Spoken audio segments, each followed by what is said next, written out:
Meski memiliki keterbatasan fisik, Sefri Retno Budiarti, perempuan asal Kecamatan Kanigaran, Kota Probolinggo, tak menyerah menjalani hidup.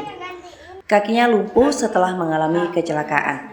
Namun ia memiliki usaha mengolah aneka macam kue dan makanan demi melanjutkan hidup. Sefri Retno Budiarti kini berusia 37 tahun. Ia memulai usaha kue sejak 2017 lalu. Sebelumnya, ia mengalami kecelakaan saat masih bekerja di bagian administrasi di salah satu perusahaan di Kabupaten Probolinggo. Ceritanya, Sefri yang divonis lumpuh namun dapat sembuh, tak memiliki rencana untuk membuka pesanan kue. Wanita yang kini harus dibantu kursi roda itu, awalnya justru memiliki usaha dropship pakaian. Kerjanya, Sefri hanya memasarkan baju melalui online. Namun usahanya itu tidak berlangsung lama. Kemudian ia berganti usaha ke bidang kosmetik dan skincare. Usahanya ini juga tidak berlangsung lama. Menurut Sefri, ia khawatir produk yang ia jual ternyata tidak memiliki sertifikat BPOM. Kenapa akhirnya memiliki usaha ini, Mbak? Dulu awalnya saya bukan usaha kue gitu. Sebelum kecelakaan saya dulu bekerja di salah satu perusahaan air mineral di Kabupaten Probolinggo. Tapi setelah kecelakaan saya diharuskan untuk di rumah. Jadi akhirnya saya memutuskan untuk usaha di rumah. Awalnya bukan kue, tapi awalnya waktu itu saya usaha online baju, yaitu dropship baju waktu itu.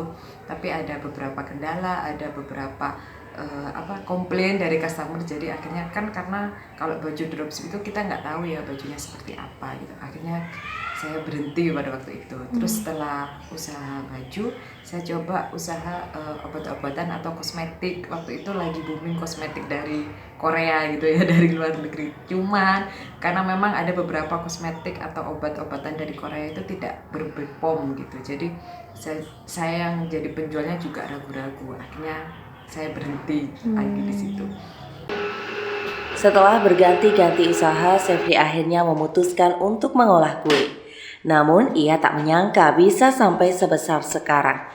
Ia sudah memiliki izin usaha dan outlet yang berada di rumahnya di Jalan Kiai Wahid Hasim, Gang Delima 2, Kelurahan dan Kecamatan Kanigaran, Kota Probolinggo. Nama outletnya Devriskan.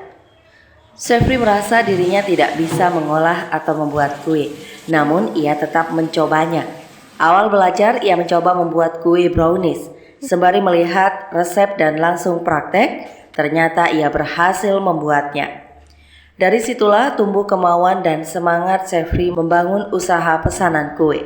Saat dikunjungi Tada Today TV pada Selasa pagi 18 Oktober 2022, Sefri terlihat sedang mempersiapkan pesanan pelanggannya.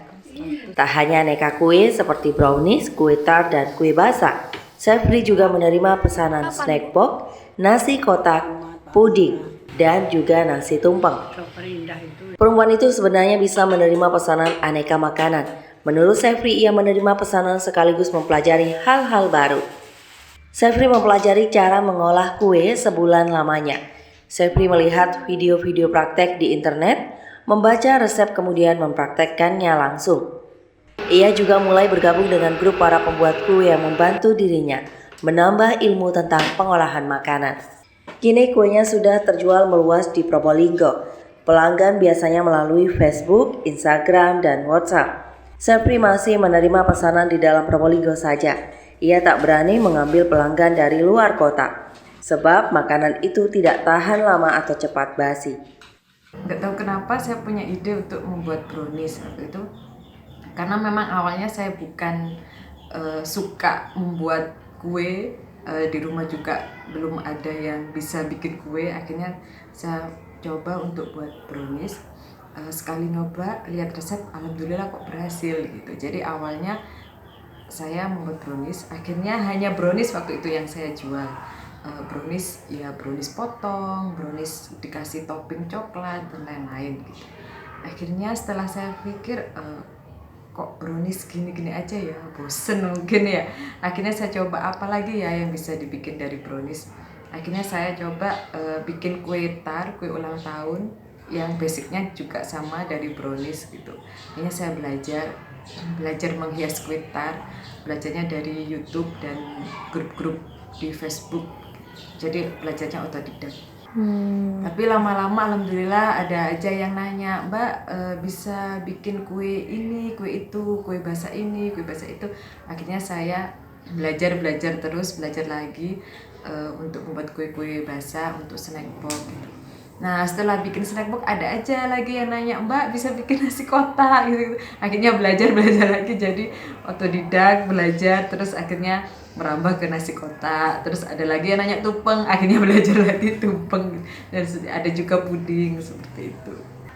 Boleh disebutkan Mbak apa saja yang menjadi usahanya Mbak Sepri? Ada kue tar, ada kue hantaran, ada kue suguhan, ada snack box, ada nasi kotak, tumpeng, puding, kue mini. Sekarang lagi musimnya kue-kue mini untuk suguhan gitu. Keluarga mendukung ya? Alhamdulillah sangat mendukung. Terus ini juga distribusinya sudah terjual kemana aja Mbak? Kalau distribusinya saya jualnya ke online ya, karena online jadi ada teman, ada yang juga dari temennya teman, ada juga dari yang belum kenal, juga ada dari beberapa dinas yang alhamdulillah yang sudah pesan beberapa kali ke saya. Oke. Ke luar kota sudah pernah? Kalau keluar kota, alhamdulillah banyak yang nanya, cuman kan kuenya nggak tahan lama, jadi nggak bisa kirim ke luar kota. Gitu.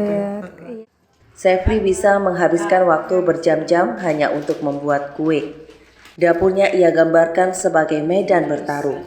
Di dapur itu segala perabotan seperti oven, mixer, dan bahan-bahan kue sudah tersedia. Sepri memiliki kurir pribadi untuk belanja bahan-bahan kuenya. Dalam rumah itu ia tinggal bersama kedua anaknya, ibunya dan kakak laki-lakinya.